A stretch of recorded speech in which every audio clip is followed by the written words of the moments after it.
ದೇಶದ ಜನರಿಗೆ ಕೇಂದ್ರ ಸರ್ಕಾರದಿಂದ ಒಂದು ಗುಡ್ ನ್ಯೂಸ್. ಟೋಲ್ ಕಿರಿಕಿರಿಯನ್ನ ತಪ್ಪಿಸಲಿಕ್ಕಾಗಿ ಈಗ ಪಾಸ್ ಅನ್ನುವಂತಹ ಒಂದು ವಿಧಾನವನ್ನ ತರ್ತಾ ಇದ್ದಾರೆ. 3,000 ರೂಪಾಯಿಗೆ ವಾರ್ಷಿಕ ಟೋಲ್ ಪಾಸ್.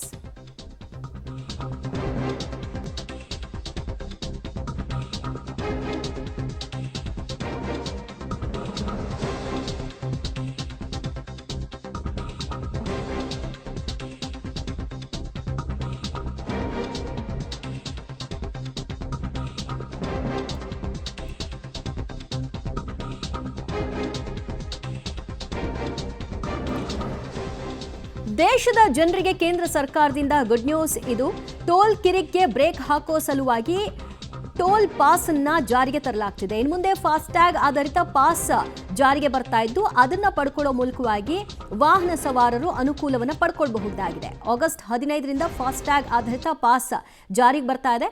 ಇದಕ್ಕೆ ಕೊಡಬೇಕಾಗಿರೋದು ವಾರ್ಷಿಕ 3,000 ರೂಪಾಯಿ.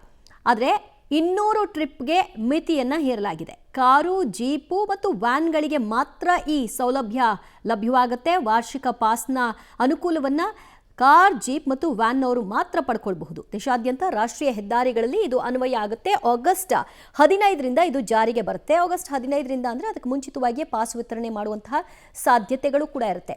3,000 ಅಲ್ವಾ, ತಗೊಂಡ್ಬಿಟ್ಟು ಎಷ್ಟು ಬೇಕಾದರೂ ಓಡಾಟ ಮಾಡಬಹುದಾ ಅಂತ ಯಾರಾದರೂ ಭಾವಿಸಿದರೆ ಅದಕ್ಕೂ ಕೂಡ ಒಂದು ಮಿತಿ ಇದೆ. 200 ಟ್ರಿಪ್ಗಳನ್ನ ಅಷ್ಟೇ ಮಾಡಬಹುದು. ಜೊತೆಗೆ ಲಾರಿ, ದೊಡ್ಡ ವೆಹಿಕಲ್ಗಳಿಗೆಲ್ಲ ಅವಕಾಶ ಇಲ್ಲ. ಕೇವಲ ಕಾರು, ಜೀಪು, ವ್ಯಾನಿಗೆ ಮಾತ್ರ ಇದಕ್ಕೆ ಅವಕಾಶ.